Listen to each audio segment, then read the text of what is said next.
Good morning friends. आज से हम बीएससी पार्ट 3 की मैथमेटिक्स क्लासेज भी स्टार्ट कर रहे हैं। तो बीएससी पार्ट 3 में सबसे पहले अपन सिलेबस के बारे में बात करते हैं। तो जैसा कि अपने को पता है कि 3 पेपर्स होते हैं, जैसा फर्स्ट ईयर और सेकेंड ईयर में अपन ने देखा था। तो 3 पेपर्स जो हैं उसमें जो फर्स्ट पेपर है वो है अलजेब्रा का। फर्स्ट पेपर जो है वो है अलजेब्रा का। सेकंड पेपर है वो है कॉम्प्लेक्स एनालिसिस।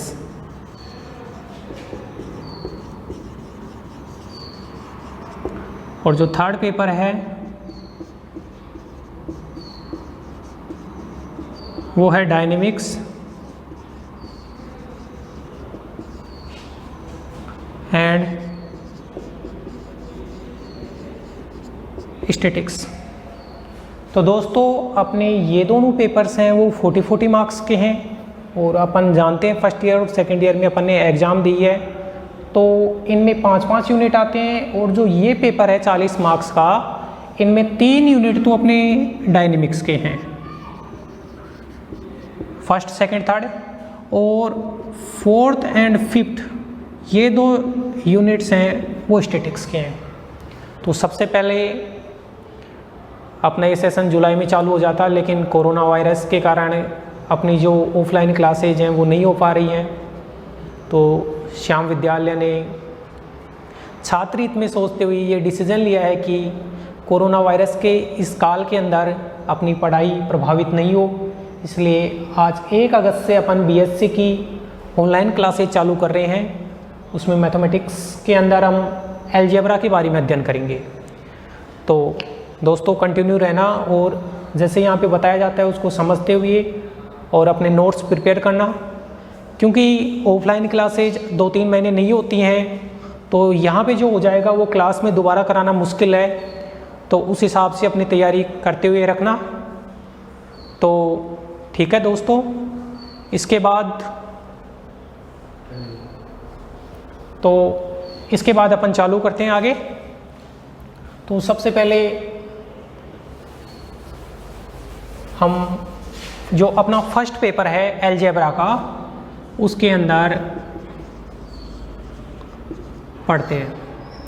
दोस्तों अलजेब्रा के अंदर पढ़ने के लिए अपने को सबसे पहले सेट, रिलेशन और फंक्शन के बारे में पता होना चाहिए। बेसिक जानकारी तो अपने को होनी चाहिए कि समुच्चय क्या होता है, फलन क्या होता है, संबंध क्या होता है। अपना जो अलजेब्रा का जो फर्स्ट चैप्टर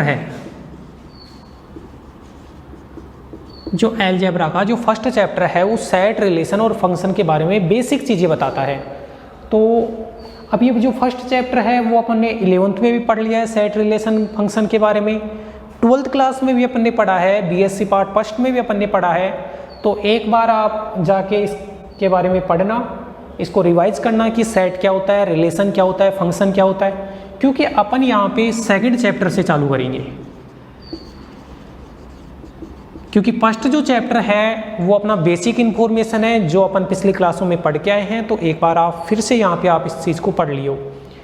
और जो सेकंड चैप्टर है यहाँ से अपना यूनिट चालू है, यहाँ से अपना सिलेबस चालू है। सेकंड चैप्टर से अपना सेकंड चैप्टर, थर्ड चैप्टर और जो फोर्थ चैप्टर है, ये 3 चैप्टर मिलके ये अपना फर्स्ट यूनिट बनाते हैं। कौन सा यूनिट बनाते हैं? फर्स्ट यूनिट बनाते हैं। तो सबसे पहले अपन सेकंड चैप्टर के बारे में पढ़ेंगे। दोस्तों जो सेकंड चैप्टर है उसका नाम है ग्रुप।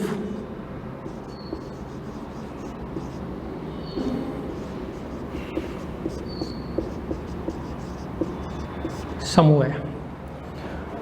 तो अब करते हैं अपन इसको स्टार्ट।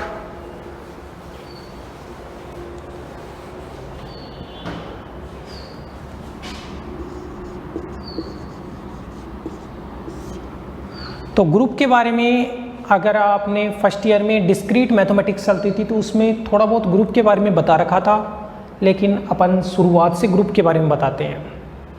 दोस्तों होता क्या है कि मान लो कि A B A non empty set,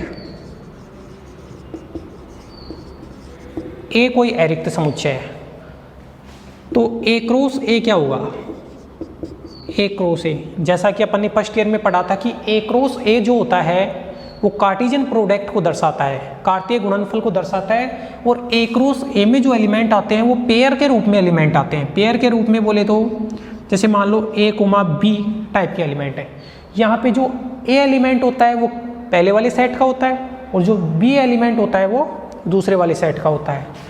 यहाँ पे अपन ये लिख सकते हैं A belongs to capital A और B belongs to capital A cross A. तो अब ग्रुप की बात करें तो ग्रुप की जो परिभाषा है वो बाद में देखेंगे। सबसे पहले अपन जो फर्स्ट परिभाषा है वो अपना है बाइनरी ऑपरेशन।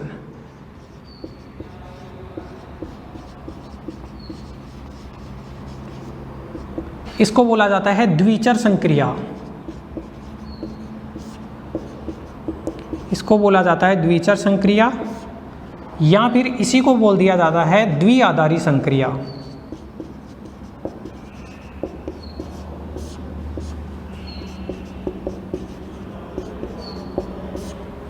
द्विचर संक्रिया या द्विआधारी संक्रिया क्या होता है, मान लो कि स्टार कोई फंक्शन है, जैसे फंक्शन को स्टार से दर्शा रहे हैं, स्टार कोई फंक्शन है ए क्रॉस ए से ए में। इसके बारे में अपन जानते हैं कि ये अपना डोमेन होता है, ये अपना कोडोमेन होता है। तो स्टार कोई अगर स्टार ए क्रॉस ए से ए में फंक्शन बन जाता है तो ए को बोला जाता है बाइनरी ऑपरेशन। स्टार अगर ए क्रॉस ए से ए में फंक्शन बन जाता है तो जो स्टार को क्या बोला जाता है, बाइनरी ऑपरेशन। तो अपन ये लिख सकते हैं यदि स्टार ए क्रॉस ए से ए पर परिभाषित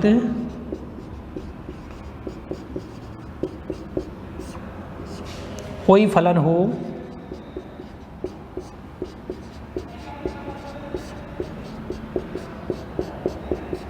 तो स्टार को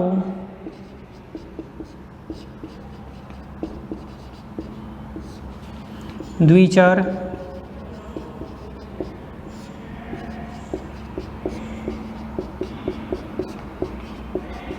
संक्रिया कहा जाता है।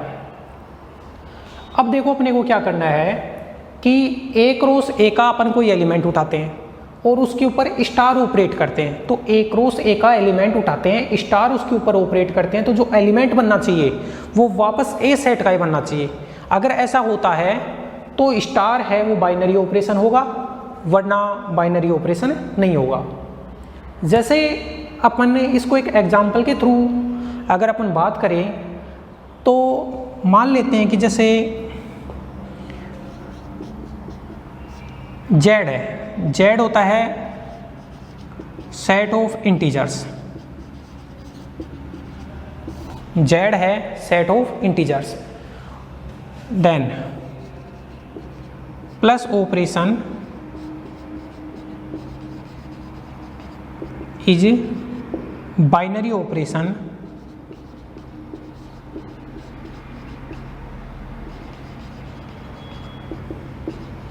On Z. कहने का मतलब प्लस है वो बाइनरी ऑपरेशन हो जाएगा। क्यों हो जाएगा, आप जेड का कोई भी एलिमेंट उठाओ, जेड के कोई भी दो एलिमेंट उठाओ, अपनी मनमर्जी से कोई भी दो इंटीजर उठाओ, उनको जोड़ो, उन दोनों इंटीजर्स को अगर आप जोड़ोगे तो अगर वापस जेड का ही एलिमेंट बनता है तब तो जो ये संक्रिया अपन प्लस ले रहे हैं वो बाइनरी ऑपरेशन हो जाएगा, वरना बाइनरी ऑपरेशन नहीं होगा। तो अपन जैसे कोई भी दो इंटीजर जैसे 3 और 4 ले लेते हैं, इनको जोड़ते हैं तो 7 होता है, वो भी इंटीजर होता है। जैसे एक पॉजिटिव और एक नेगेटिव का ले लो तो उनको जोड़ेंगे तो नेगेटिव भी आ सकता है, पॉजिटिव भी आ सकता है, वो तो नंबरों के ऊपर डिपेंड करता है। तो वापस जेड का ही एलिमेंट आएगा, तो प्लस संक्रिया है वो बाइनरी ऑपरेशन है। ऐसे ही अपन जेड माइनस की बात करें तो कोई भी दो इंटीजर्स को घटाओ तो वापस इंटीजर आएगा। इसका मतलब ये है कि जो वो माइनस ऑपरेशन है वो भी बाइनरी ऑपरेशन है। अगर अपन दो इंटीजर्स को मल्टीप्लाई करें तो भी इंटीजर आता है, इसका मतलब गुणा संक्रिया है वो भी क्या है, अपनी बाइनरी ऑपरेशन है। लेकिन अगर डिवाइड की बात करें, अगर भाग की बात करें तो जैसे 3 और 4 दो अपन ने इंटीजर ले लिए, तो 3/4 करोगे तो वो इंटीजर नहीं होता है। इसका मतलब भाग संक्रिया है वो जेड के अंदर क्या नहीं है, भाग संक्रिया है वो जेड में बाइनरी ऑपरेशन नहीं है। तो बाइनरी ऑपरेशन के बारे में अपने को सीधा सा ध्यान रखना है कि अपन जिस भी सेट की बात कर रहे हैं उस सेट के दो एलिमेंट उठाओ और जो भी ऑपरेशन की बात कर रहे हैं वो ऑपरेशन लगाओ। ऑपरेशन लगाने के बाद में अगर जो एलिमेंट निकल के आता है वो उसी सेट का है तो बाइनरी ऑपरेशन हो जाएगा, वरना बाइनरी ऑपरेशन नहीं होगा। जैसे n प्लस की बात करें, दो नेचुरल नंबरों को जोड़ते हैं तो नेचुरल नंबर आता है तो n प्लस होता है। n माइनस की बात करें, n माइनस की बात करें जैसे दो नेचुरल नंबर है 3 और 4, 3 माइनस 4 करो -1, -1 नेचुरल नंबर नहीं है, इसका मतलब n माइनस है वो बाइनरी ऑपरेशन नहीं है। तो ये अपने को ध्यान रखना है। तो एग्जाम्पल ठीक है, z के साथ में प्लस ऑपरेशन बाइनरी ऑपरेशन हो गया, जैसे n प्लस बाइनरी ऑपरेशन हो गया, n डॉट बाइनरी ऑपरेशन हो गया, z माइनस बाइनरी ऑपरेशन हो गया। इनके अलावा जो भी अपना है दो रेशनल नंबर हैं वो भी अपना बाइनरी ऑपरेशन हो गया। इसके अलावा r प्लस है वो भी बाइनरी ऑपरेशन का एग्जाम्पल है। तो ये बाइनरी ऑपरेशन है। तो बाइनरी ऑपरेशन अपने को चेक करना आ गया। कोई भी अगर अपन किसी भी सेट में बाइनरी ऑपरेशन चेक करना चाहते हैं तो उसके दो एलिमेंट उठाएंगे, उनको जो अपना संक्रिया है जिस संक्रिया को बाइनरी चेक करना है उसको अप्लाई कर देंगे और उसके बाद में जो एलिमेंट अगर उसी सेट के आ रहे हैं तो बाइनरी ऑपरेशन हो जाएगा, वरना बाइनरी ऑपरेशन नहीं होगा। तो दोस्तों एक बार इसका स्क्रीनशॉट ले लो।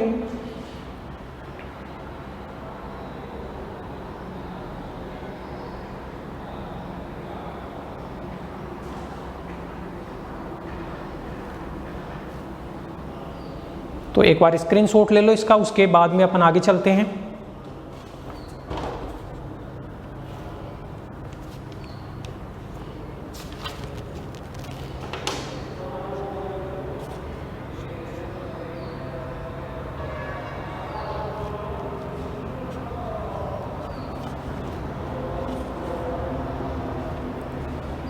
तो ठीक है दोस्तों, अपन आगे चलते हैं इसके बाद।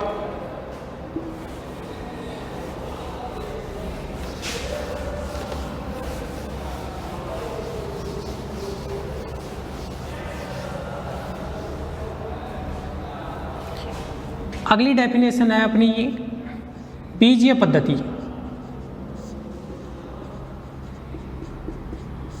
Algebraic structure.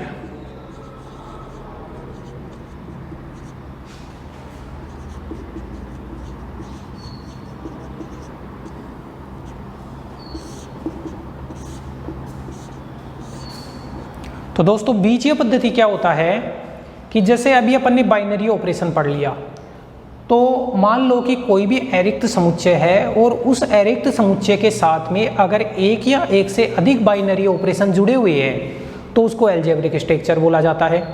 तो अपन ये बोल सकते हैं दो या दो से अधिक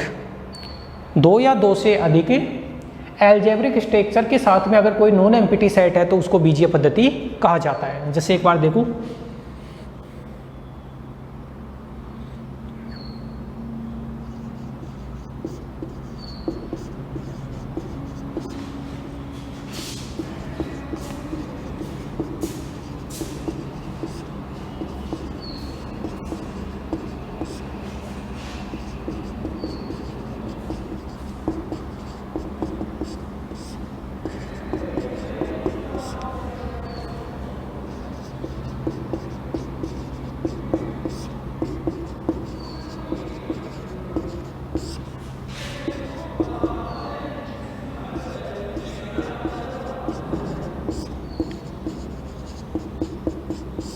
तो अभी मैंने दो बताया था, उसको ध्यान रखना। एक या एक से अधिक द्विचर संक्रियाओं वाला कोई अरिक्त समुच्चय ए बीजीय पद्धति कहलाता है।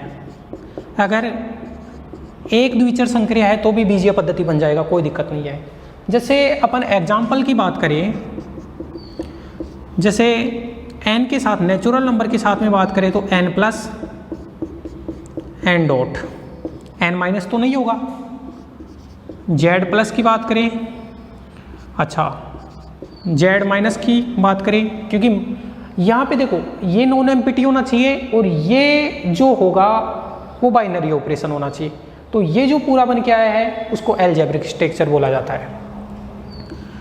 जेड डॉट मान लूँ, इसके अलावा नेचुरल नंबर हो गए, ये हो गए, आर प्लस मान लूँ, आर डॉट मान लूँ, क्यू प्लस मान लूँ, क्यू डॉट मान लूँ। तो ये सब चीज़ें हैं जो बीजीय पद्धति। अच्छा एक चीज़ और, इतने जो एग्जाम्पल हैं उनमें तो एक ही बाइनरी ऑपरेशन है, जैसे R plus dot, Z plus dot, C plus dot. अब देखो आर का मतलब होता है set of real number, Z का मतलब होता है सेट ऑफ इंटीजर्स, सी का मतलब होता है set of complex number, Q plus dot, Q का मतलब होता है परिमेय संख्याओं का समुच्चय। तो आगे ये जो R plus dot, Z plus dot, Q plus dot, C plus dot हैं, इनके बारे में अपन जब आगे इंटीग्रल डोमेन पढ़ेंगे, अपन पूर्णांकीय प्रांत पढ़ेंगे, वलय पढ़ेंगे, तब इनके बारे में अपन पढ़ेंगे। तो फिलहाल तो अपने को ये ध्यान रखना है कि जो एल्जेब्रिक स्ट्रक्चर जो होता है उसमें बाइनरी ऑपरेशन एक भी हो सकता है या एक से ज़्यादा भी हो सकते हैं, लेकिन जो फर्स्ट चैप्टर अपन पढ़ेंगे उसमें केवल एक बाइनरी ऑपरेशन वाला ही पढ़ेंगे। और ये जो हैं इनको अपन आगे के चैप्टर में पढ़ेंगे, जब रिंग आएगा अपना जो 6 नंबर का चैप्टर है वहाँ से अपन इनको पढ़ेंगे। तो दोस्तों इनके बारे में ध्यान रखना है कि ये अपना एल्जेब्रिक स्ट्रक्चर है। अच्छा बीजगणित किसे कहते हैं? बीजगणित क्या होता है? बीजीय पद्धति का जो अध्ययन करते हैं, एल्जेब्रिक स्ट्रक्चर का जो अपन स्टडी करते हैं उसको बीजगणित कहा जाता है। तो बीजीय पद्धति की ये परिभाषा ध्यान रखना, इसके बारे में एक इसका स्क्रीनशॉट ले लो, चाहो तो उतार लो। नोट्स प्रॉपर तरीके से आप बनाते रहना, क्योंकि ये दोबारा नहीं हो पाएगा अपना, और रेगुलर पढ़ना इन सब चीज़ों को, क्योंकि आपको पता है लॉकडाउन में ये क्लासें चल रही हैं, फिर बाद में ऑफलाइन का इतना टाइम मिल नहीं पाएगा, तो इस हिसाब से अपन चालू कर रखे हैं। तो ठीक है दोस्तों, आगे चलते हैं अपन।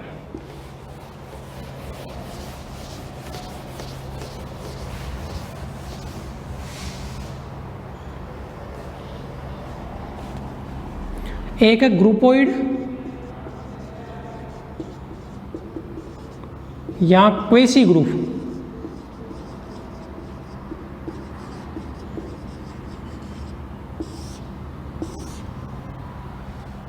ग्रुपोइड या क्वेसी ग्रुप, हिंदी में भी इसको ऐसे ही बोलते हैं, ग्रुपोइड या क्वेसी ग्रुप। होता क्या है? तो दोस्तों अभी अपन ने बाइनरी ऑपरेशन पढ़ा था। बाइनरी ऑपरेशन में ये पढ़ा था कि कोई भी नॉन एम्प्टी सेट है, उस सेट के 2 एलिमेंट उठाओ, जिस ऑपरेशन को चेक करना है कि वो बाइनरी ऑपरेशन है या नहीं, वो ऑपरेशन अप्लाई करो। उसके बाद में जो एलिमेंट निकल के आता है, अगर वो उसी सेट का आता है तो बाइनरी ऑपरेशन हो जाएगा, वरना बाइनरी ऑपरेशन नहीं होगा। उसके बाद में अपन ने एल्जेब्रिक स्ट्रक्चर पढ़ा। एल्जेब्रिक स्ट्रक्चर क्या होता है? एक या एक से अधिक बाइनरी ऑपरेशन वाला जो नॉन एम्प्टी सेट होता है उसको एल्जेब्रिक स्ट्रक्चर बोला जाता है, बोले तो बीजीय पद्धति बोला जाता है। ग्रुपोइड या क्वेसी ग्रुप क्या होता है? तो ग्रुपोइड या क्वेसी ग्रुप में अपन ने जैसे अभी कुछ एग्जांपल लिखाए थे, R plus dot, Q plus dot, C plus, उनको छोड़ दो, उनके अलावा जो भी एग्जाम्पल थे वो ग्रुपोइड या क्वेसी ग्रुप के थे। कहने का मतलब ग्रुपोइड या क्वेसी ग्रुप में मैं ये कह सकता हूँ कि इसमें एक तो नॉन एम्प्टी सेट होता है, और जो बाइनरी ऑपरेशन होगा वो केवल एक ही बाइनरी ऑपरेशन होगा। अब वो प्लस भी हो सकता है, डॉट भी हो सकता है, एक से ज़्यादा नहीं होंगे बाइनरी ऑपरेशन भाई। तो अपन ये बोल सकते हैं कि भाई जो एल्जेब्रिक स्ट्रक्चर था उसी का पर्टिकुलर रूप ये है, उसमें तो एक से ज़्यादा कितने भी बाइनरी ऑपरेशन हो सकते हैं, लेकिन जो ग्रुपोइड या क्वेसी ग्रुप होगा उसमें केवल एक ही बाइनरी ऑपरेशन होगा, ये ध्यान रखना। तो मैं ये कह सकता हूँ कि माना कि ए कोई अरिक्त समुच्चय है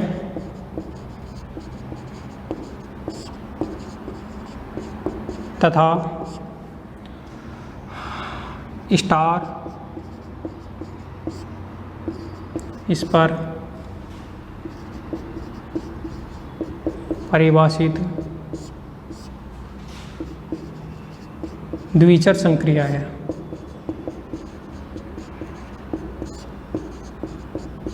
तब ये ऐसे नॉन एम्प्टी सेट और उसके साथ में द्विचर संक्रिया को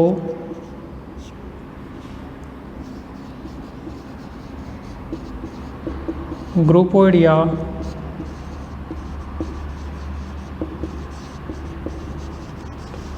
क्वेशी ग्रुप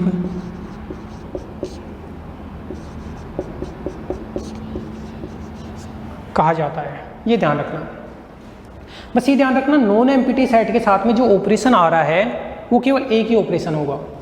एग्जाम्पल्स की बात करें तो वही एग्जाम्पल मान लो n plus n dot z plus z minus z dot, dot का मतलब गुणा है, q plus q dot r plus r dot. ये सारे जो भी एग्जाम्पल है उनके बारे में ध्यान रखना। अब तो ग्रुपोइड या क्वेसी ग्रुप से अपन क्या समझेंगे? ग्रुपोइड या क्वेसी ग्रुप से ये समझे कि इसमें एक नॉन एम्प्टी सेट होता है, उसके साथ में एक बाइनरी ऑपरेशन लगा होता है। अब वो कुछ भी हो सकता है बाइनरी ऑपरेशन, और नॉन एम्प्टी सेट भी कोई भी हो सकता है, तो उसको ग्रुपोइड या क्वेसी ग्रुप कहा जाता है। अब अगली परिभाषा है वो है लूप।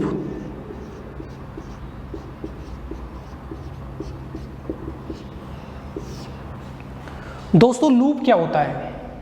लूप की अगर अपन बात करें, अगर ये ग्रुपोइड है, ग्रुपोइड या क्वेसी ग्रुप है, अगर इसमें स्टार संक्रिया के लिए, अगर इसमें स्टार जो द्विआधारी संक्रिया या द्विचर संक्रिया है, अगर इस स्टार संक्रिया के लिए तत्समक अवयव उपस्थित होता है, अगर इस स्टार संक्रिया के लिए तत्समक अवयव उपस्थित होता है तो उसे लूप कहा जाता है। उसे क्या कहा जाता है? लूप कहा जाता है। अब देखो तत्समक अवयव को आइडेंटिटी एलिमेंट को ई से दर्शाएंगे अपन नॉर्मली, तो ये ध्यान रखना। तो लूप के बारे में लिख देता हूं मैं, यदि ग्रुपोइड, जैसे ए स्टार लिख लो या फिर जी स्टार भी लिख लो, कोई इफेक्ट नहीं होता, जी मतलब ग्रुप। तो यदि ग्रुपोइड जी स्टार में स्टार संक्रिया के लिए, अब देखो ये स्टार संक्रिया की जगह बहुत बार प्लस आ जाता है, माइनस आ जाता है, डॉट आ जाता है, तो इन जनरल अपन स्टार संक्रिया लेके बात करेंगे। तो यदि ग्रुपोइड जी स्टार में स्टार संक्रिया के लिए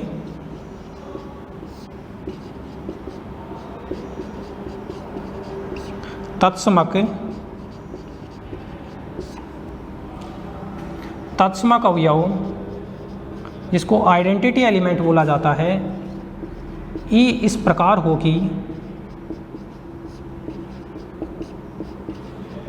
तत्समक अवयव ई इस प्रकार है कि ए स्टार ई की आइडेंटिटी एलिमेंट को ग्रुप के किसी एलिमेंट स्मॉल ए से ऑपरेट करे तो ए आना चाहिए बराबर e star a for all a element किसका है? ग्रुप का।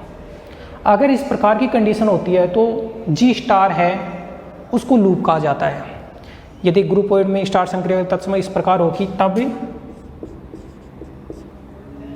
तब ग्रुपोइड जी स्टार को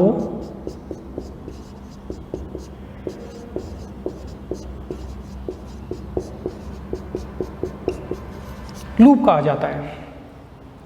कहने का मतलब है अपने को एक एलिमेंट ऐसा, इसमें से ग्रुप में से कोई भी एक एलिमेंट उठा लो, जैसे ए एलिमेंट उठा लिया, तो ये जो ई एलिमेंट होगा, ये जो आइडेंटिटी एलिमेंट निकल के आएगा वो भी ग्रुप का ही निकल के आएगा। ये ध्यान रखना, ये जो ई एलिमेंट आएगा वो भी ग्रुप का ही आएगा और ये ए एलिमेंट है वो भी ग्रुप का है।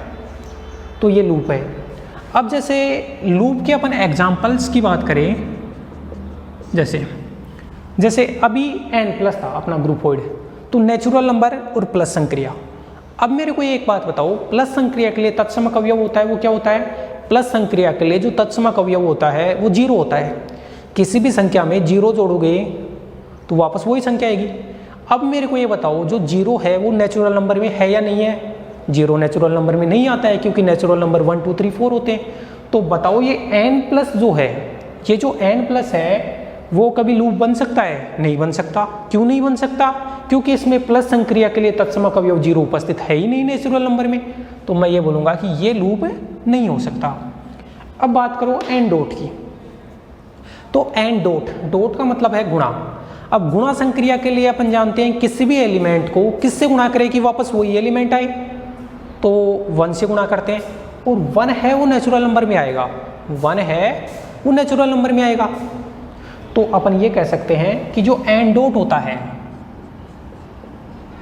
जो एन डॉट होता है वो लूप का एग्जाम्पल है, राइट। अब बात करते हैं जेड प्लस की। तो जेड प्लस की बात करें तो जेड है वो पूर्णांकों का समुच्चय है, और पूर्णांकों के अंदर अब प्लस संक्रिया आ गई, प्लस संक्रिया के लिए तत्समक अवयव होता है वो जीरो होता है। अब जीरो अवयव है वो जेड के अंदर आएगा, क्योंकि जीरो होता है वो एक इंटीजर होता है। इसका मतलब ये हुआ कि जेड प्लस है वो भी किसका एग्जाम्पल है, वो भी लूप का एग्जाम्पल है। जेड माइनस की बात करें तो जेड माइनस की बात करें तो जेड माइनस के अंदर है, अब आप देखो कि भाई जेड माइनस होगा या नहीं होगा लूप।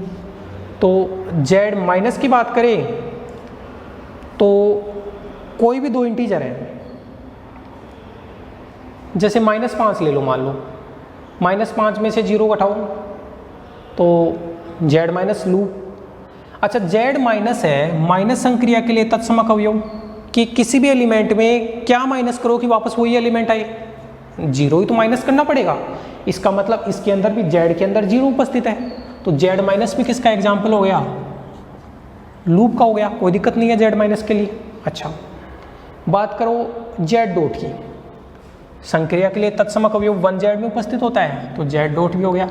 ये माइनस है, फिर वो साचर्य में फेल हो जाएगा ये, लेकिन अभी तत्समक अवयव तो है इसमें, और बाकी सब क्योंकि अंदर 1 एलिमेंट होता है और जो रेशनल नंबर है उसमें 1 भी होता है, इसका मतलब ये सारे के सारे किस में जाएंगे, Q plus Q dot are plus R dot, ये सारे लूप हैं।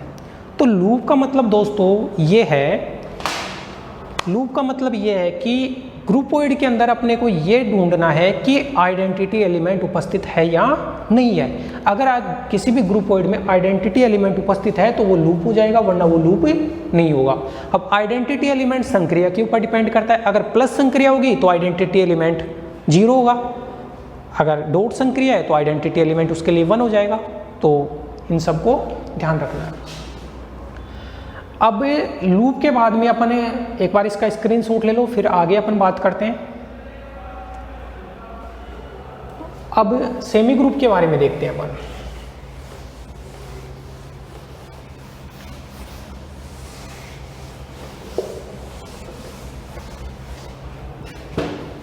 अब बात करते हैं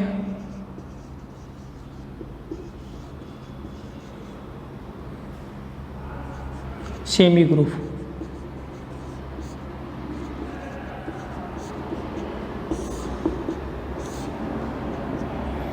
सेमी ग्रुप क्या होता है दोस्तों, जैसे अभी अपन ने ग्रुपोइड पढ़ा, तो ग्रुपोइड के अंदर अपन ने ये देखा कि भाई एक नॉन एम्प्टी सेट होता था, उसके साथ में एक बाइनरी ऑपरेशन होता था।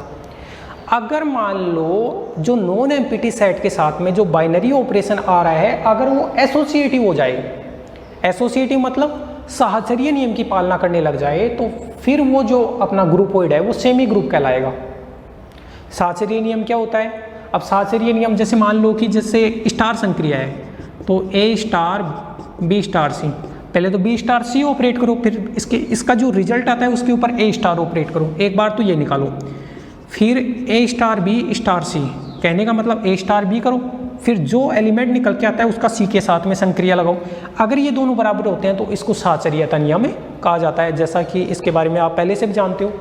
तो सेमी ग्रुप की परिभाषा में दोस्तों हम ये बताएंगे कि कोई भी नॉन एम्प्टी सेट है, नॉन एम्प्टी सेट के साथ में जो बाइनरी ऑपरेशन काम में ले रहे हैं, अगर वो बाइनरी ऑपरेशन एसोसिएटिव हो जाए, अगर वो बाइनरी ऑपरेशन साहचर्यता नियम की पालना करता है, तो वो सेमी ग्रुप कहलाता है। तो एक बार देखते हैं अपन, यदि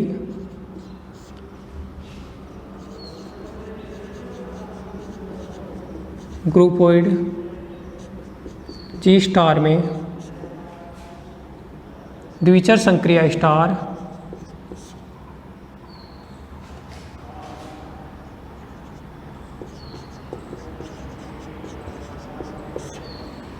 द्विचर संक्रिया स्टार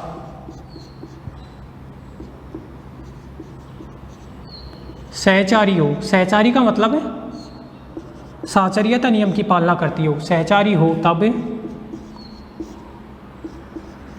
जी स्टार को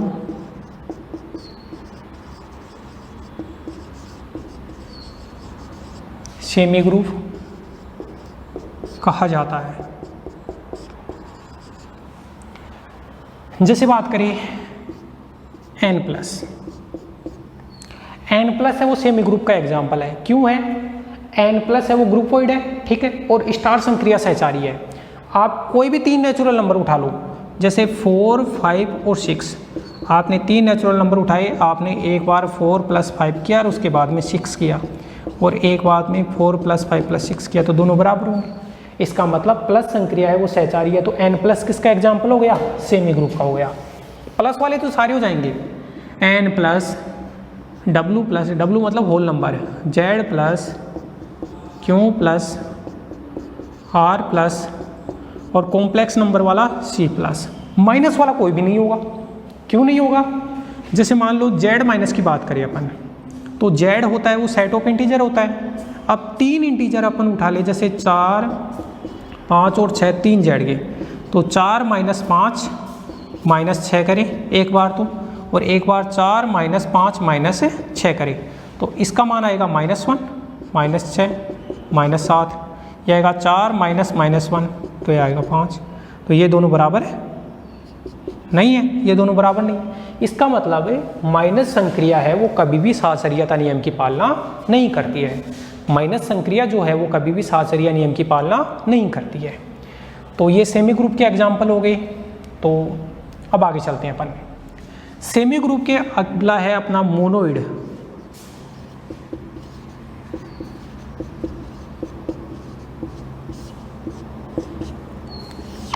मोनोइड, दोस्तों मोनोइड क्या होता है?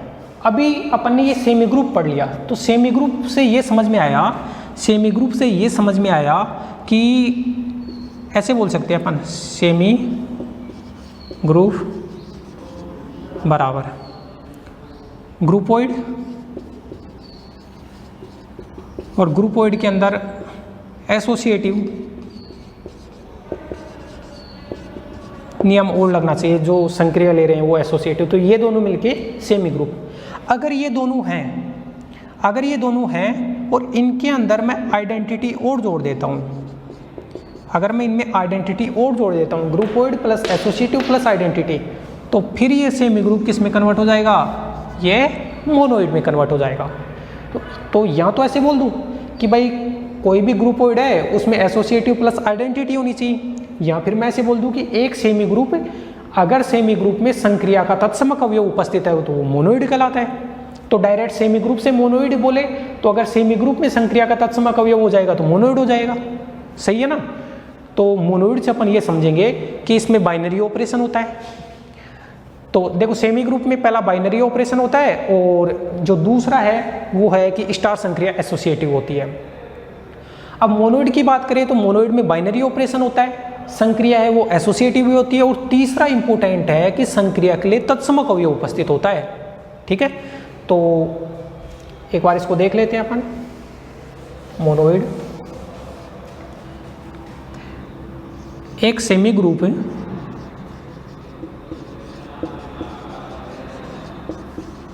जी स्टार मोनोइड कहलाता है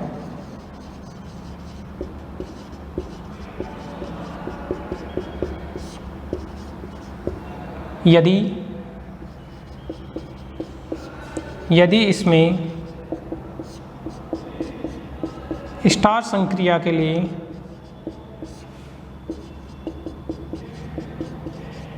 तत्समक अवयव उपस्थित हो।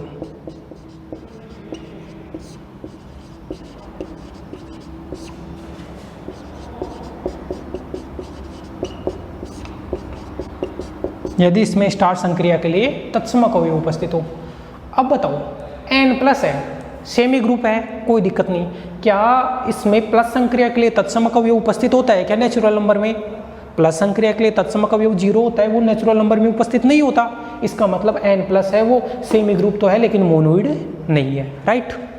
अच्छा, W+ तो है, क्योंकि प्लस संक्रिया के लिए जो तत्समक अवयव है वो 0 होता है और 0 W में होता है, तो W+ इसका एग्जाम्पल बन गया।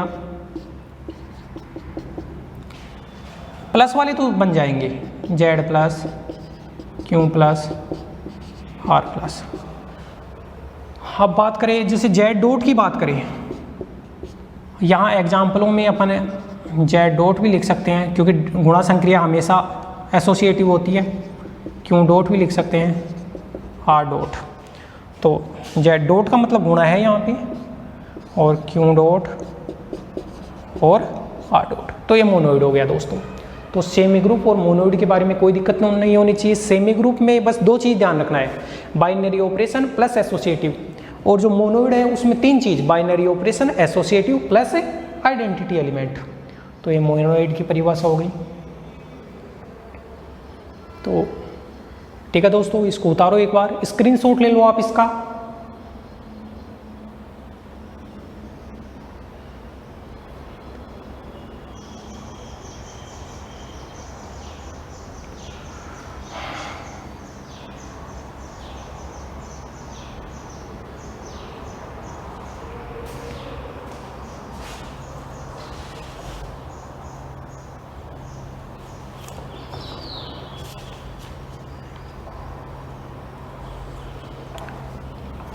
ठीक है दोस्तों, अब आगे चलते हैं अपन।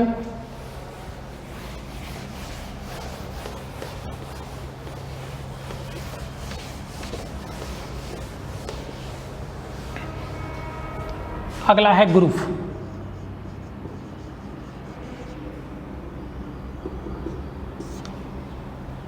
तो ग्रुप के अंदर एक तो ये ध्यान रखना कि अभी जो मोनोइड अपन ने पढ़ा, अगर मोनोइड में प्रत्येक एलिमेंट का प्रतिलोम उपस्थित है, अगर मोनोइड के अंदर जो नॉन एम्प्टी सेट काम में आ रहा है, देखो एक चीज़ हमेशा ध्यान रखना कि कोई भी ग्रुप है जैसे, उसमें जो आइडेंटिटी होता है वो तो यूनिक होता है, कोई एक एलिमेंट होता है जो आइडेंटिटी एलिमेंट होता है, लेकिन जो प्रतिलोम होता है वो प्रत्येक एलिमेंट का प्रतिलोम निकल के आता है अपना।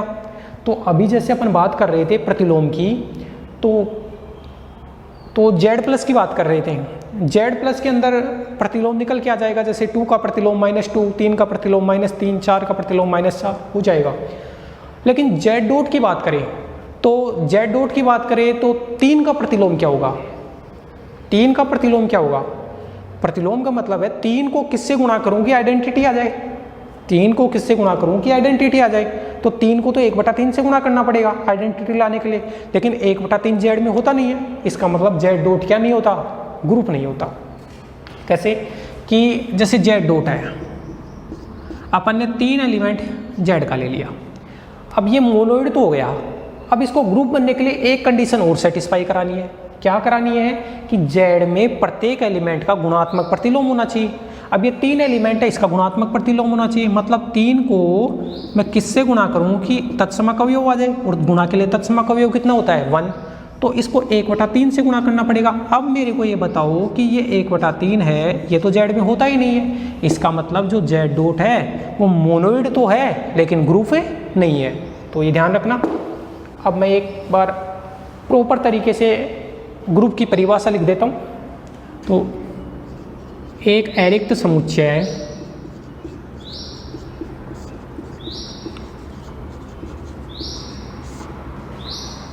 जी संक्रिया स्टार सहित ग्रुप कहलाता है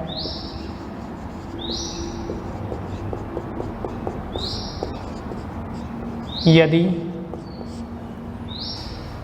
वह निम्न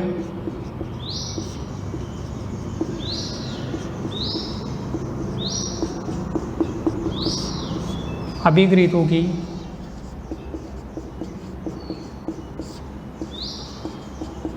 पालना करता है। पहला देखो, इसको बाइनरी ऑपरेशन बोल दो या क्लोजर प्रॉपर्टी भी इसको बोला जाता है।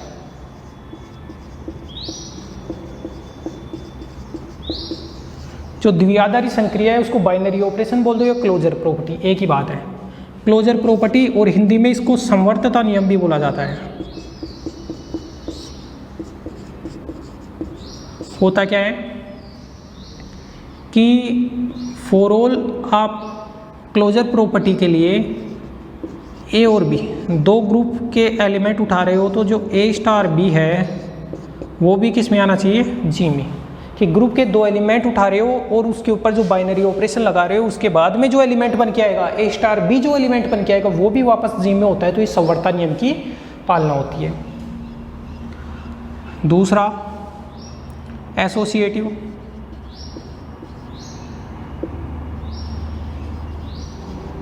एसोसिएटिव प्रॉपर्टी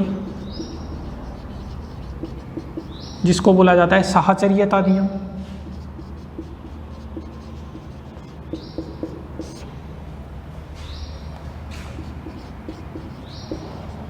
साहचर्यता नियम, साहचर्यता नियम क्या होता है कि मान लो a star b star c बराबर a star b star c होना चाहिए for all a b c belongs to G. कहने का मतलब ग्रुप के प्रत्येक एलिमेंट के लिए ये कंडीशन सेटिस्फाई होनी चाहिए, इसको साहचर्यता नियम बोला जाता है। तीसरा होता है तत्समक अवयव का अस्तित्व है, तत्समक अवयव का तत्समक अवयव का अस्तित्व, जिसको एग्जिस्टेंस ऑफ आइडेंटिटी एलिमेंट बोलते हैं। एग्जिस्टेंस ऑफ आइडेंटिटी एलिमेंट क्या होता है दोस्तों कि जो ग्रुप जी है उसके अंदर एक एलिमेंट ई इस प्रकार उपस्थित होना चाहिए, एक एलिमेंट ई इस प्रकार उपस्थित होना चाहिए कि उस एलिमेंट ई को ग्रुप के प्रत्येक एलिमेंट के साथ ऑपरेट कराए तो वापस वही एलिमेंट बनना चाहिए। जैसे अभी बात कर रहे थे अपन जेड प्लस में 0 एलिमेंट को ग्रुप के किसी भी एलिमेंट के साथ जोड़ो, जेड के किसी भी एलिमेंट के साथ जोड़ो तो वही आएगा। इसका मतलब 0 वहाँ पे क्या हो गया, तत्समक अवयव हो गया। तो तत्समक अवयव का अस्तित्व में अपन ये बोल सकते हैं कि एक अवयव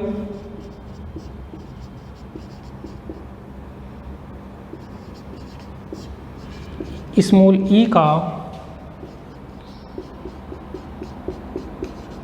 अस्तित्व इस प्रकार हो कि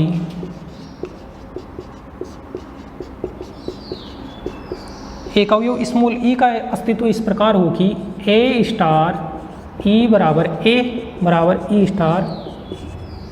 और देखो ये लेफ्ट साइड में राइट साइड में है तो इसको राइट आइडेंटिटी बोला जाता है, ये लेफ्ट साइड में है तो इसको लेफ्ट आइडेंटिटी बोला जाता है, तो इससे कंफ्यूज नहीं होना है। और ये जो ए एलिमेंट होता है वो किसका होता है, जी का। एक अवयव ई बिलोंग्स टू जी, और ये जो आइडेंटिटी एलिमेंट निकल के आता है वो भी ग्रुप का ही आता है। तो एक अवयव ई बिलोंग्स टू जी का अस्तित्व इस प्रकार हो कि इस कंडीशन को फॉलो करो तो तत्समक अवयव का अस्तित्व होना चाहिए।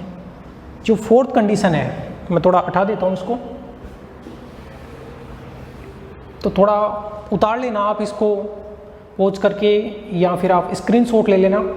तो मैं ऊपर चलता हूँ इसके। तो जो चौथा नियम है वो है एग्जिस्टेंस ऑफ इनवर्स एलिमेंट, प्रतिलोम अवयव का अस्तित्व है।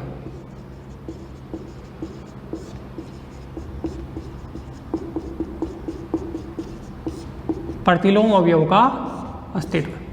दोस्तों प्रतिलोम अवयव का अस्तित्व क्या होता है कि जिस भी अपन नॉन एम्प्टी सेट की बात कर रहे हैं उस नॉन एम्प्टी सेट के प्रत्येक एलिमेंट के लिए, उस नॉन एम्प्टी सेट के प्रत्येक एलिमेंट के लिए इनवर्स उपस्थित होना चाहिए उसका। क्योंकि जो आइडेंटिटी होता है वो तो पूरे ग्रुप का एक होता है, लेकिन जो इनवर्स है वो तो प्रत्येक एलिमेंट अलग अलग होता है। तो मैं ये बोल सकता हूँ कि एक अवयव ए बिलोंग्स टू जी के लिए एक अन्य अवयव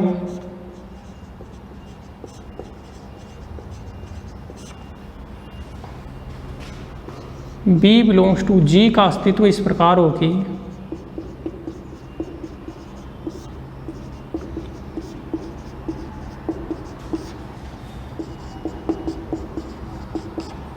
ए स्टार बी बराबर, ए को बी के साथ ऑपरेट करने से आइडेंटिटी आना चाहिए बराबर बी स्टार ए। अगर ऐसा है, अगर ए एलिमेंट को बी के साथ ऑपरेट करने से अपना जो सेट ले रहे हैं उसकी आइडेंटिटी आती है, तो जो बी होता है उसको ए का प्रतिलोम कहा जाता है। तब अवयव बी को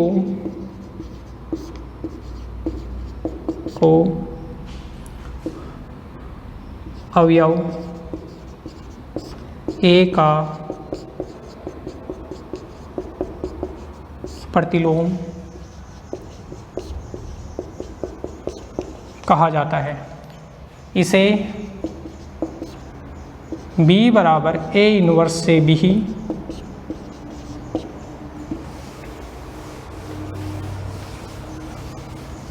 इसे B बराबर A इनवर्स से भी व्यक्त करते हैं। अर्थात इस चीज़ को ऐसे लिख सकते हैं A स्टार A इनवर्स बराबर आइडेंटिटी बराबर A इनवर्स स्टार A। तो कुल मिला के अपन ने 4 नियम पढ़े। कोई भी नॉन एम्प्टी सेट था जी, उसके साथ में एक ऑपरेशन था स्टार। तो अगर वो ऑपरेशन बाइनरी ऑपरेशन हो, पहली चीज़ बाइनरी ऑपरेशन बोल दो या क्लोजर प्रॉपर्टी बोल दो। दूसरी बात है साचर्य नियम की पालना करें। तीसरी बात है उसमें जो भी अपनी संक्रिया है उसके लिए तत्समक अवयव भी उपस्थित होना चाहिए।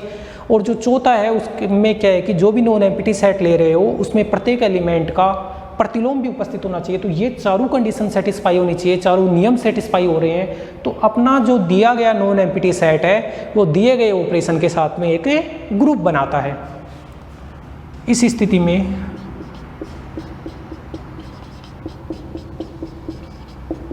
जी स्टार को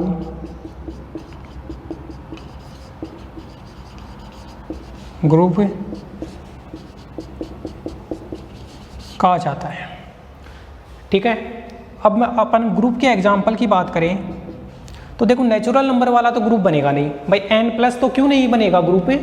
n प्लस ग्रुप इसलिए नहीं बनेगा कि n प्लस के अंदर तो देखो आइडेंटिटी में फेल हो गया। n डॉट की बात करें तो डॉट संक्रिया के लिए तत्समक अवयव 1 होता है। जैसे कोई नेचुरल नंबर ले लो 3 को किससे गुणा करे कि अपना तत्समक अवयव 1 आ जाए? तो 3 को तो 1/3 से गुणा करना पड़ेगा ना। और 1/3 क्या नेचुरल नंबर में होता है? नहीं होता। इसका मतलब नेचुरल नंबर है वो किसी भी संक्रिया के साथ अपना ग्रुप नहीं बनाता है। बात करते हैं अपन इंटीजर्स की। इंटीजर जो z प्लस है वो ग्रुप बनाएगा बिल्कुल, क्योंकि प्रत्येक अवयव का प्रतिलोम भी है। 2 का प्रतिलोम -2, 3 का प्रतिलोम -3, 4 का प्रतिलोम -4 और तत्समक अवयव भी है। लेकिन z डॉट है वो ग्रुप नहीं बनाएगा। क्यों नहीं बनाएगा? क्योंकि z डॉट की बात करें तो डॉट गुणा संक्रिया है और गुणा संक्रिया के लिए तत्समक अवयव 1 होता है। अब गुणा संक्रिया के लिए तत्समक अवयव 1 होता है तो 1 का प्रतिलोम निकालेंगे तो 1 आ जाएगा। -1 का प्रतिलोम निकालेंगे तो -1 को मैं किससे गुणा करूं? -1 का प्रतिलोम जैसे निकालूं तो -1 को मैं किसके साथ गुणा करूं कि तत्समक अवयव 1 आ जाए? बात मैं z डॉट की कर रहा हूँ, z डॉट की बात कर रहा हूँ। तो -1 को किससे गुणा करूँ कि 1 आ जाए? तो -1 को -1 से, और ये -1 z का एलिमेंट होता है, कोई दिक्कत नहीं है। तो मैं ये कह सकता हूँ कि 1 और -1 ये दो z के एलिमेंट है, इनका तो गुणात्मक प्रतिलोम है। लेकिन मेरे को ये बताओ कि जैसे ये 2 एलिमेंट मैंने उठाया z का, इसको मैं किससे गुणा करूँ कि आइडेंटिटी एलिमेंट 1 आ जाए? तो 1/2 से गुणा करना पड़ेगा। क्या बताओ ये 1/2 z में आ रहा है? 1/2 तो z में नहीं आ रहा है। इसका मतलब 1 और -1 के अलावा z डॉट में किसी भी एलिमेंट का गुणात्मक प्रतिलोम उपस्थित नहीं है। जबकि अपन ने ग्रुप की परिभाषा में ये पढ़ा था कि जो भी अपना नॉन एम्प्टी सेट है उसमें प्रत्येक एलिमेंट का गुणात्मक प्रतिलोम होना चाहिए, और यहाँ तो गुणात्मक प्रतिलोम केवल 2 एलिमेंटों का ही मिल रहा है, इनके अलावा तो किसी भी एलिमेंट का गुणात्मक प्रतिलोम नहीं मिल रहा है। तो मैं ये कह सकता हूँ कि z डॉट है वो एक ग्रुप का एग्जाम्पल है, नहीं है। तो z डॉट नहीं है, q प्लस भी है, r प्लस है, c प्लस है। अब q नोट डॉट, ये q नोट क्या है दोस्तों? q नोट को मैं ये बोल सकता हूं अशून्य परिमेय संख्या।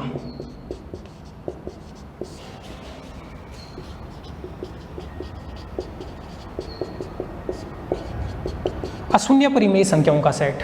अशून्य का मतलब है इसमें से 0 को हटा दिया।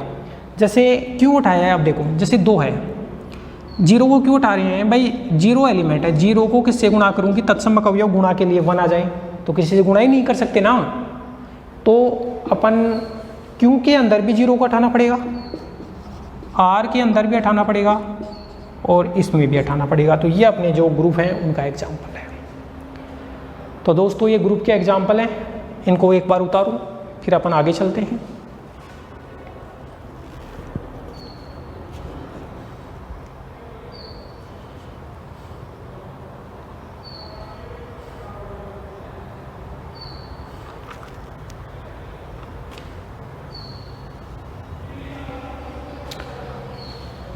ठीक है दोस्तों, इसका स्क्रीनशॉट ले लो, इसके बाद में अपन आगे चलते हैं। तो मैं हटा देता हूँ इसको।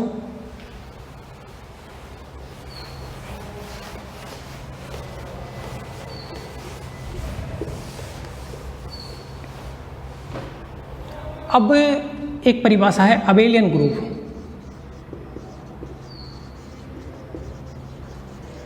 या इसको कम्यूटेटिव ग्रुप भी बोला जाता है।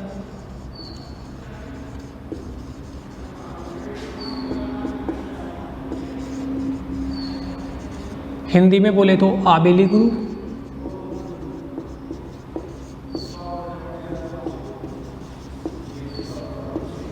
या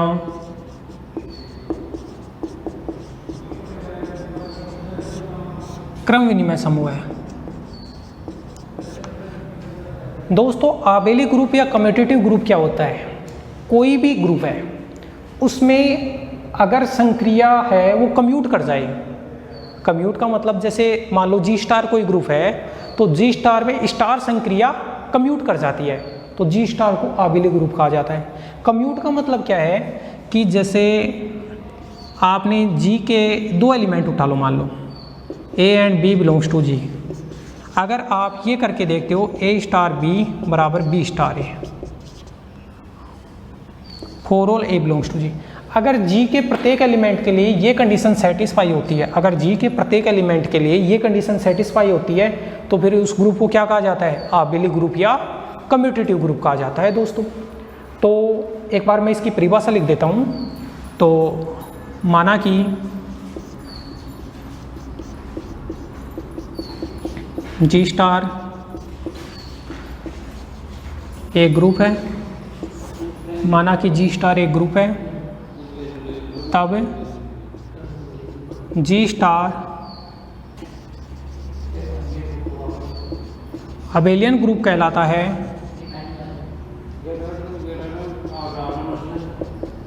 तब जी स्टार अबेलियन ग्रुप कहलाता है यदि जी में प्रत्येक युग्म में यदि जी में प्रत्येक युग्म में ए कोमा बी बिलोंग्स टू जी के लिए स्टार संक्रिया क्रम विनिमय हो। स्टार संक्रिया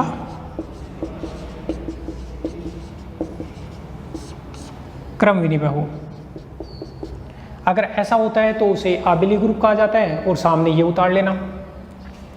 तो प्रत्येक दो एलिमेंट अगर कम्यूट कर रहे हैं तो अबेलियन ग्रुप है, वरना नहीं है। अबेलियन ये नॉर्वे का एक मैथमेटिशियन था, उसकी 1902 के अंदर उसकी जन्म हुआ था और 27 साल की एज के अंदर उसकी डेथ हो गई थी। बहुत अच्छे साइंटिस्ट थे। तो उनकी स्मृति में ये जो ग्रुप है उसको अबेलियन ग्रुप नाम दिया गया है। जैसे बात करें कि जेड प्लस अबेलियन ग्रुप होता है, क्यों? क्योंकि जेड के दो एलिमेंट उठा लो, जैसे दो इंटीजर उठा लो, चाहे 4 + 5 करो चाहे 5 + 4, कोई दिक्कत नहीं है, तो ये अबेलियन ग्रुप हो गया। तो प्लस वाले सारे अबेलियन ग्रुप होते हैं, डॉट वाले भी सारे अबेलियन ग्रुप होते हैं, कोई दिक्कत नहीं है। तो ये अबेलियन ग्रुप या कम्यूटेटिव ग्रुप है। इसके बारे में एक बार आप राइट डाउन कर लो।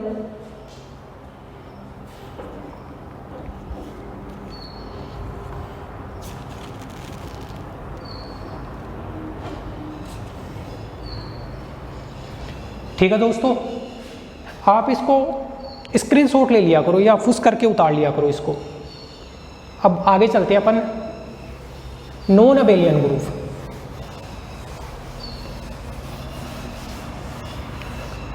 नॉन अबेलियन ग्रुप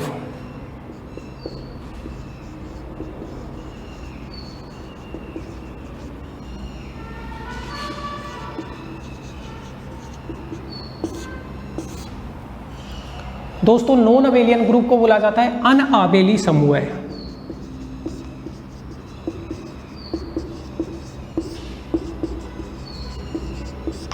अनआबेली समूह क्या होता है? नॉन अबेलियन ग्रुप क्या होता है? अगर मान लो कोई भी ग्रुप है उसमें कोई भी दो एलिमेंट अगर कम्यूट नहीं कर रहे हैं, कोई भी ग्रुप है उसमें कोई भी दो एलिमेंट कम्यूट नहीं कर रहे हैं, जैसे मान लो 50 एलिमेंट हैं, 48 एलिमेंट कम्यूट करके दो एलिमेंट कम्यूट नहीं कर रहे, तो फिर वो आबेली नहीं होगा। फिर वो आबेली नहीं होगा, क्योंकि आबेली ग्रुप में अपन ने ये पढ़ा था कि प्रत्येक दो एलिमेंट कम्यूट कर रहे हैं तो आबेली है, वरना आबेली नहीं है। तो मैं इसकी डेफिनेशन इस प्रकार लिख सकता हूँ, किसी ग्रुप जी स्टार में किसी ग्रुप जी स्टार में किन्हीं भी दो अवयवों, कोई भी दो अवयव हो सकते हैं, किन्हीं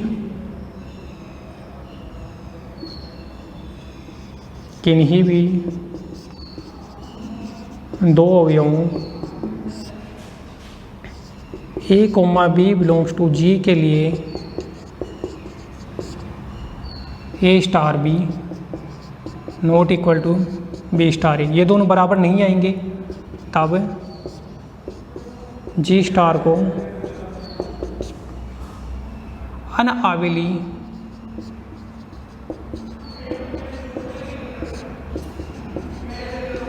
समूह कहा जाता है, तब जी स्टार को अनाबेली समूह कहा जाता है। जैसे एग्जाम्पल की बात करें S3, S4, ये सिमेट्रिक ग्रुप के एग्जाम्पल हैं। ये एग्जाम्पल जब अपन अगला चैप्टर पढ़ेंगे तब आ जाएंगे।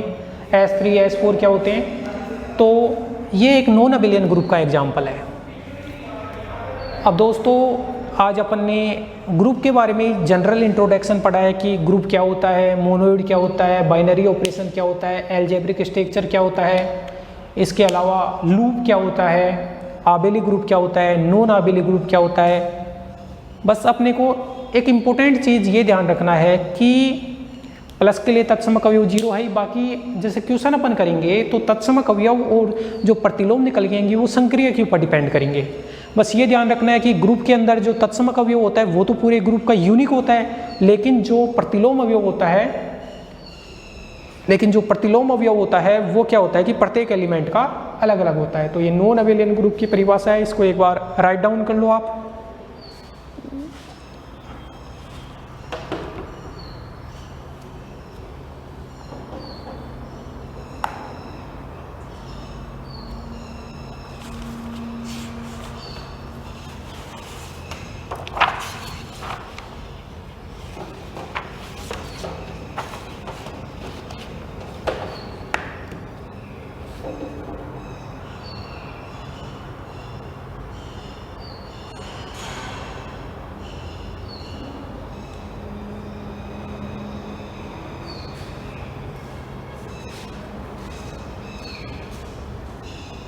ओके दोस्तों, अब आगे चलते हैं।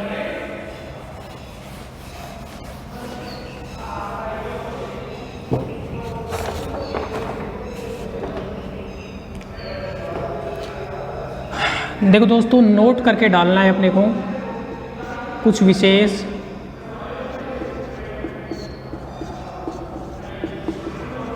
Binary operation.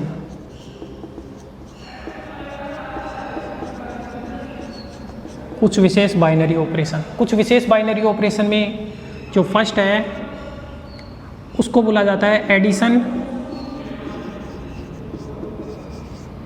Modulo M.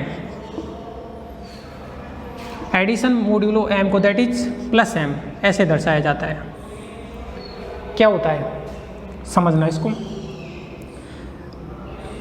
तो a प्लस एम बी अगर ऐसा हो तो a प्लस एम बी को कैसे परिभाषित करते हैं। a प्लस एम बी का मतलब a प्लस बी होता है, कब होता है, अगर आप a प्लस बी का मान m से छोटा होता है तो a प्लस बी होता है, और अगर a प्लस बी का मान greater than equal to m होता है तो इसका जो मान आता है वो आता है a plus B minus m। या फिर इस चीज़ को आप r लिख लो, वेयर लगा के लिख लो, वेयर r बराबर हो गया a plus B minus m। ये स्पेशल है। जैसे एग्जाम्पल, जैसे अपन Z5 की बात करेंगे। देखो दोस्तों, ये Z5 जो होता है ये +5 संक्रिया के साथ में ग्रुप बनाता है। Z5 होता है वो +5 संक्रिया के साथ में ग्रुप बनाता है। अब Z5 क्या होता है, पहले तो इस Z5 के बारे में समझते हैं अपन। Z5 होता है, Z5 का मतलब है इसमें 5 एलिमेंट होंगे। Z5 का मतलब है इसमें 5 एलिमेंट होंगे। वो एलिमेंट होंगे वो इंटीजर होंगे, और वो इंटीजर हैं वो कहाँ से चालू होंगे, 0 से। 0, 1, 2, 3 और 4। तो Z5 है वो एक सेट है, और इस सेट के अंदर ये 5 एलिमेंट है। जैसे Z7, तो Z7 में 0 1 2 3 4 5 6, तो एलिमेंटों की संख्या तो हो जाएगी, जैसे Z7 में 7 एलिमेंटों की संख्या तो 7, लेकिन 0 से लेकर उनकी काउंटिंग कहाँ तक होगी, 6 तक, तो ये Z5 हो गया। अब इसके अंदर बात करते हैं ये वाली संक्रिया। जैसे अपने को ये करना हो, मान लो कि 3, अब संक्रिया तो +5 4, तो 3 और 4 को जोड़ो 7, तो 7 है वो 5 से ज़्यादा आ गया, तो इसका मतलब क्या है 3 + 4 - 5, तो इसका मान आया 2। ठीक है। अच्छा, अभी मान लो ऐसा हो जाता, मान लो ऐसे हो जाता कि 2 + 5 3, 2 + 5 3, तो 2 और 3 को जोड़ो 5, और ये भी 5 है, तो देखो इसका मान 2 और 3 को जोड़ा 5, ये 5 के बराबर आ गया, तो इसका मान आ जाएगा 0। अगर मान लो केवल ऐसे ही करना होता अपने को, तो नॉर्मल 3 लिखते, और जैसे अपन, चलो ये हो गया, तो ऐसे अपने को करना है, और जब इसका एग्जाम्पल आएगा तब अपन बहुत अच्छे से समझेंगे।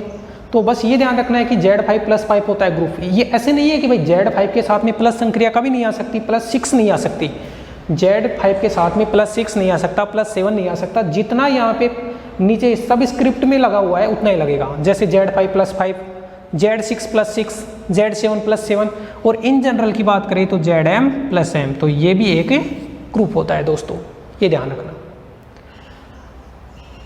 अब दोस्तों आगे एक अपन ऐसे भी पढ़ेंगे, इसको राइट डाउन कर लेना दोस्तों, इसको मैं उठा देता हूं। इसको मल्टीप्लिकेशन मॉड्यूलो m की बात करें,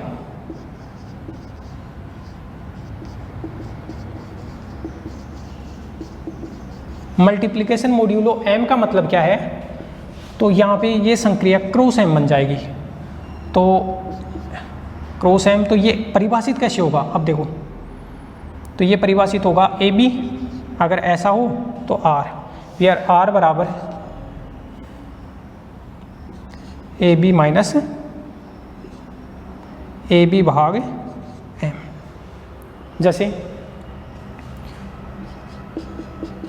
जैसे अपन इसके अंदर बात करें कि 3 क्रॉस 4 मान लो 2 करना है, तो 3 दूनी 6, 6 में से 4 का भाग दे दो, तो जो शेषफल आएगा,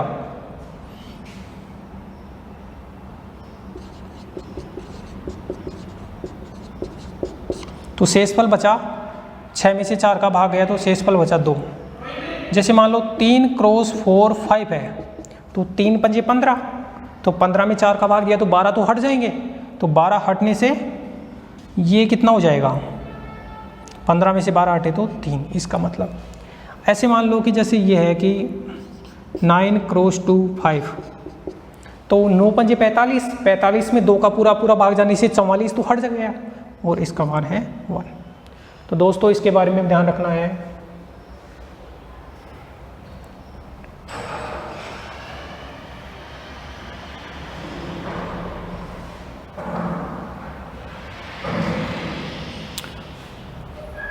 तो ये कुछ विशेष प्रकार के बाइनरी ऑपरेशन आ गए, इनके बारे में बात करते हैं, तो इनको राइट डाउन कर लो, फिर इसके बाद में आगे चलते हैं अपन।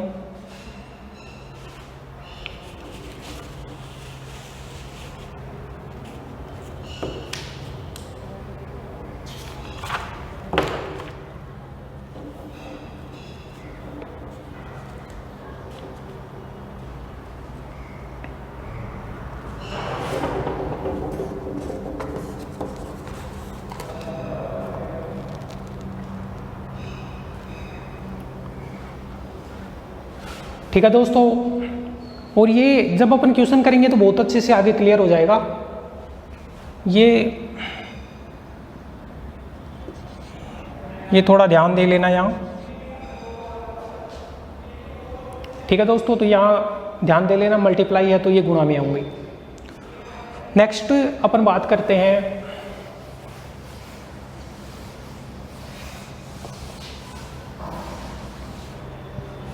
तो ग्रुप का ग्रुपांक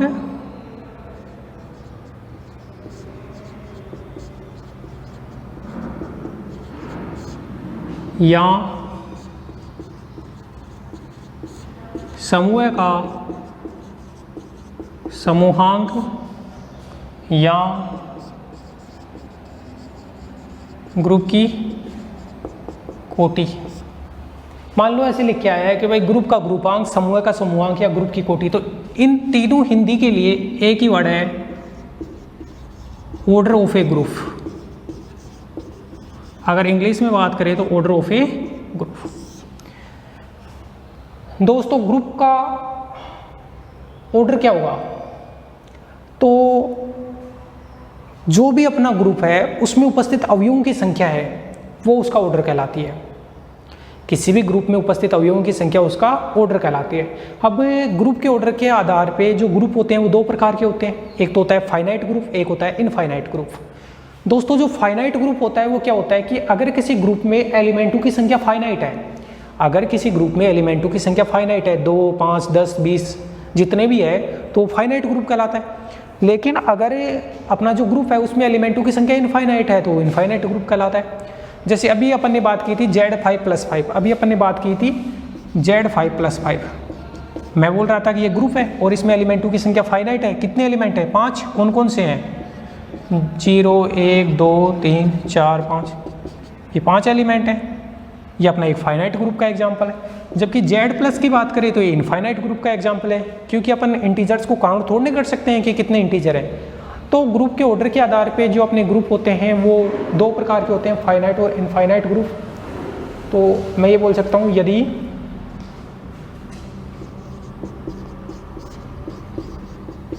G* एक ग्रुप है तो G में उपस्थित अवयवों की संख्या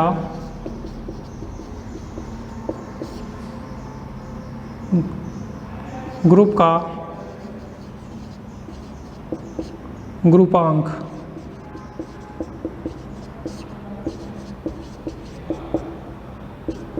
कहलाता है। इसे O का मतलब है ऑर्डर, O का मतलब है ऑर्डर, ऑर्डर ऑफ ग्रुप से। ये G का मतलब है ग्रुप, O का मतलब है ऑर्डर।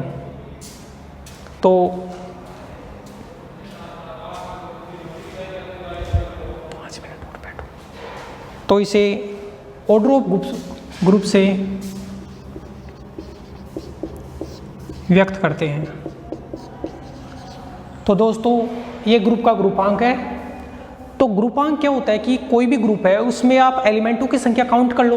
भाई ग्रुप में एलिमेंटों की संख्या तो काउंट कर ही सकते हैं ना, ग्रुप को देखें कि कितने एलिमेंट आ रहे हैं, और वो एलिमेंटों की संख्या है उसका ग्रुपांक कहलाती है, और इसे ऑर्डर ऑफ जी से व्यक्त करते हैं। जैसे एग्जाम्पल है, अच्छा एग्जाम्पल के में बाद में देखेंगे। एक बार अपन लिखते हैं finite and infinite group, finite and infinite group. तो इसकी डेफिनेशन आप ही को लिखनी है, मैं समझा देता हूँ। फाइनाइट एंड इनफाइनाइट ग्रुप की डेफिनेशन क्या है?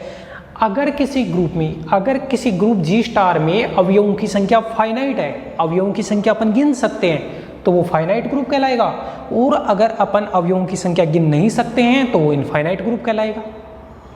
ठीक है, अनंत, अच्छा इसको अनंत ग्रुप भी बोलते हैं या अपरिमित ग्रुप भी बोलते हैं। देखो फाइनाइट ग्रुप को हिंदी में बोलते हैं परिमित ग्रुप, और जो इनफाइनाइट ग्रुप है उसको बोलते हैं अनंत ग्रुप या अपरिमित ग्रुप। तो परिभाषा तो आप लिख लेना कि कोई ग्रुप G* है वो फाइनाइट ग्रुप कहलाता है अगर G में अवयवों की संख्या फाइनाइट है। ठीक है, और कोई ग्रुप G* है वो अपरिमित कहलाता है अगर उसमें अवयवों की संख्या अनंत है। ठीक है, और इनके जो मैं एग्जाम्पल लिखा देता हूँ, जो फाइनाइट ग्रुप के एग्जाम्पल लिखा देता हूँ, वो Z3+3 हो गया। जैसे एक हो गया, जैसे मान लो कि ये है कि 1 - 1 आयोटा माइनस आयोटा, और संक्रिया इनके साथ में डॉट संक्रिया, तो ये भी ग्रुप है, इसके बारे में बात करेंगे। इनफाइनाइट ग्रुप के एग्जाम्पल की बात करें तो बहुत सारे मिल जाएंगे, Z+Q Q plus C plus R plus वगैरह हो गई। तो दोस्तों आज आपने अलजेब्रा के बारे में बेसिक इन्फॉर्मेशन पढ़ी है। इस बेसिक इन्फॉर्मेशन को आपको याद करना है, लर्न करना है, आज ही उतारना है इसको अपनी कॉपी में, समझते हुए अपनी जो बुक ले आना उसकी हेल्प लेना है। उसके बाद में अपन आगे चलेंगे।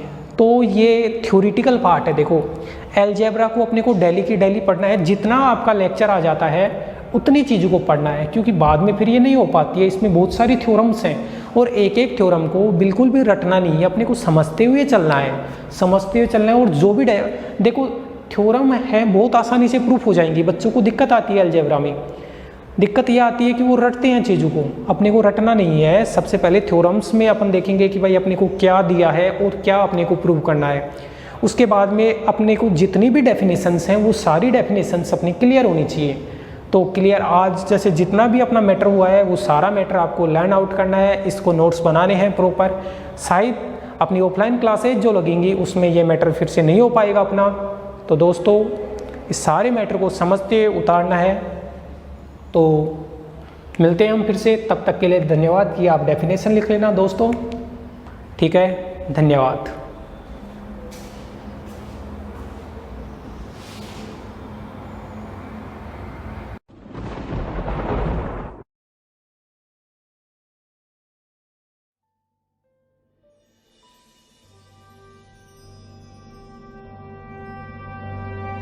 मुट्ठी में कुछ सपने लेकर भर कर जेबों में आशाएं, दिल में है अरमान यही कुछ कर जाएं, कुछ कर जाएं। सूरज सा तेज नहीं मुझ में, दीपक सा जलता देखोगे। सूरज सा तेज नहीं मुझ में, दीपक सा जलता देखोगे। अपनी हद रोशन करने से तुम मुझको कब तक रोकोगे, तुम मुझको कब तक रोकोगे।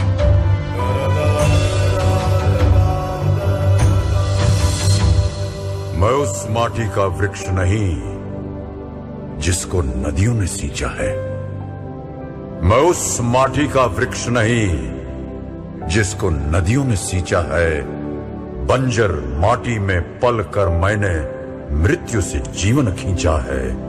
मैं पत्थर पर लिखी इबारत हूं, मैं पत्थर पर लिखी इबारत हूं। शीशे से कब तक तोड़ोगे, मिटने वाला मैं नाम नहीं। तुम मुझको कब तक रोकोगे, तुम मुझको कब तक रोकोगे।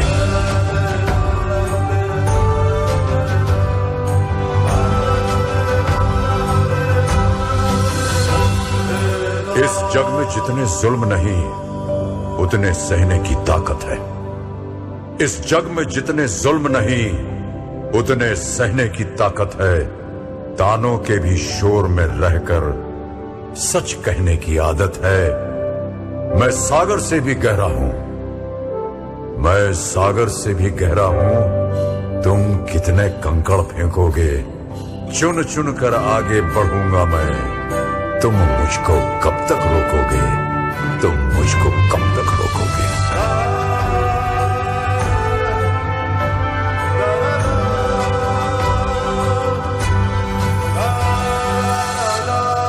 झुक झुक कर सीधा खड़ा हुआ, अब फिर झुकने का शौक नहीं। झुक झुक कर सीधा खड़ा हुआ, अब फिर झुकने का शौक नहीं। अपने ही हाथों रचा स्वयं, तुमसे मिटने का खौफ नहीं। तुम हालातों की भट्टी में जब जब भी मुझको झोंकोगे, तब तब कर सोना बनूंगा मैं। तुम मुझको कब तक रोको, तुम मुझको कब तक रोकोगे, तुम मुझको कब तक रोको।